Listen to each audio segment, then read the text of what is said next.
नमस्कार। देवरिया की आवाज रेडियो केसरी से प्रस्तुत है स्थानीय हालचाल। पहले मुख्य हालचाल। 25 तारीख को मनाई जाएगी जननायक कर्पूरी ठाकुर की जयंती। गणतंत्र दिवस से शुरू होगा संविधान सबका प्रयास यात्रा। बैतालपुर मिल को लेकर धरना प्रदर्शन अभी भी जारी। 165 लोगों की काट दी गई बिजली और 239 इंटर कॉलेजों में होगी परीक्षा। स्थानीय हालचाल के इस अंक के साथ मैं निकेत मिश्र। अब हालचाल विस्तार से। राष्ट्रीय नई सभा के जिला अध्यक्ष राजेश ठाकुर ने बताया कि 25 जनवरी को जननायक कर्पूरी ठाकुर की जयंती पर चीनी मिल ग्राउंड से गाजे बाजे के साथ शोभा यात्रा निकाली जाएगी। शोभा यात्रा को जिला पंचायत अध्यक्ष पंडित गिरीश चंद तिवारी हरी झंडी दिखाकर रवाना करेंगे। उन्होंने बताया कि 1 बजे शहर के पगरा के बरई टोला स्थित नाई छात्रावास पर मुख्य अतिथि के द्वारा संबोधन भी किया जाएगा। उन्होंने कार्यक्रम में सभी स्वजातीय बंधुओं को बढ़ चढ़कर भाग लेने की अपील की।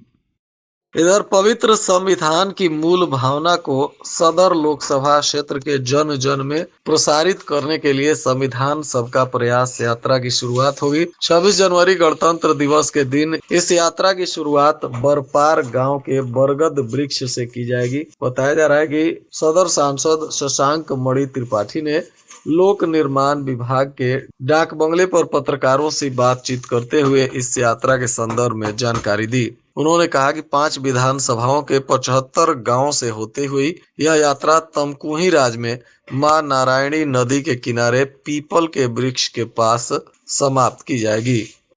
चीनी मिल चलाओ संघर्ष समिति के तत्वाधान में बैतालपुर चीनी मिल चलाने को लेकर कलेक्ट्रेट में चल रहा धरना अभी भी जारी है।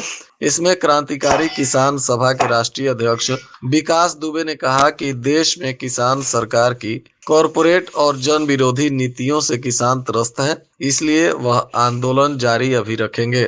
गन्ना किसान और चीनी मिल चलाओ संघर्ष समिति इसकी निंदा करते हुए आंदोलन को जारी रखेगा। पिछले 10 वर्षों से बैतालपुर चीनी मिल चलाने को आंदोलन चल रहा है। मुख्यमंत्री चुनावी सभाओं में बार बार चीनी मिल चलाने की घोषणा कर चुके हैं, लेकिन चीनी मिल चलाने की पहल नहीं की जा रही है। यूपी बोर्ड की वर्ष 2025 की इंटरमीडिएट प्रायोगिक परीक्षा जिले में 1 से 8 फरवरी तक होगी। प्रायोगिक परीक्षा का कार्यक्रम जारी कर दिया गया है। DIOS कार्यालय से छात्रों का रोल नंबर और नामावली का वितरण भी किया जा रहा है। जिले में 554 माध्यमिक विद्यालय हैं, जिसमें लगभग 1.26 लाख छात्रों ने हाई स्कूल और इंटर के लिए बोर्ड फॉर्म भरा है।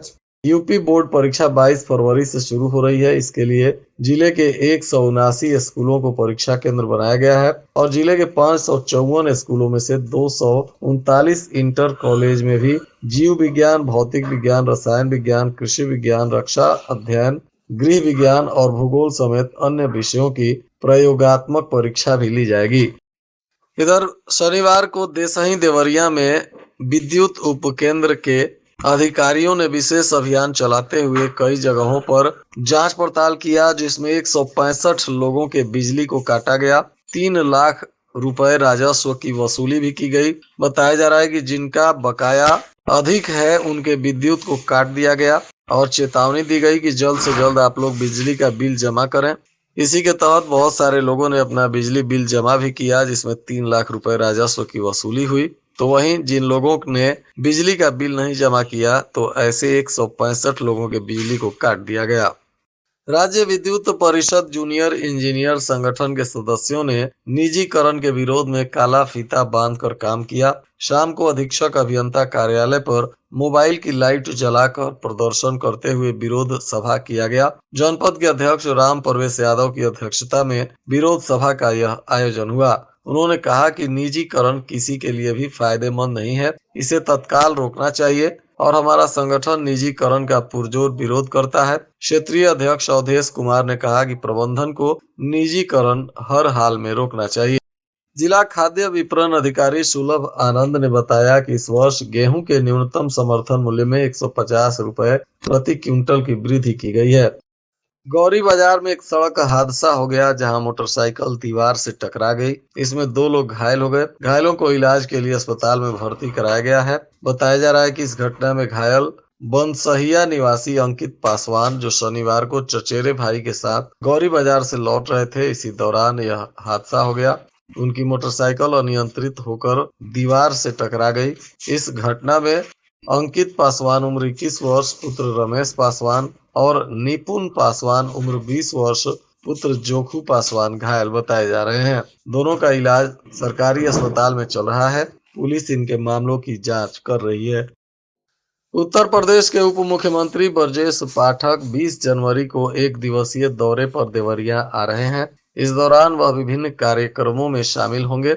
बताया जा रहा है कि दोपहर 12:55 पर रूपन छपरा सलेमपुर में उनका आगमन होगा। इसके बाद 1:10 में सामुदायिक स्वास्थ्य केंद्र लार सलेमपुर देवरिया का निरीक्षण करेंगे, जिसके बाद वे स्वास्थ्य विभाग के अधिकारियों के साथ बैठक भी करेंगे। तो वहीं अपराह्न में 1:50 पर मुख्यमंत्री जूनियर हाई स्कूल रोपन छपरा सलेमपुर में आएंगे, जहां से स्वर्गीय भद्रसेन सिंह की 13वीं पुण्यतिथि पर आयोजित स्वास्थ्य शिविर का उद्घाटन करेंगे। इस अवसर पर अन्य कार्यक्रमों में भी मुख्य अतिथि के रूप में वे हिस्सा लेंगे और दोपहर को 2:30 पर उनका प्रस्थान भी बताया जा रहा है।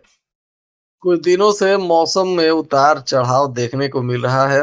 कड़ाके की ठंड वाले समय में धूप निकलने लगी है। बताया जा रहा है कि इसको लेकर गेहूं की बालियां भी कई जगहों पर निकल रही हैं, जिसको भारी नुकसान हो सकता है।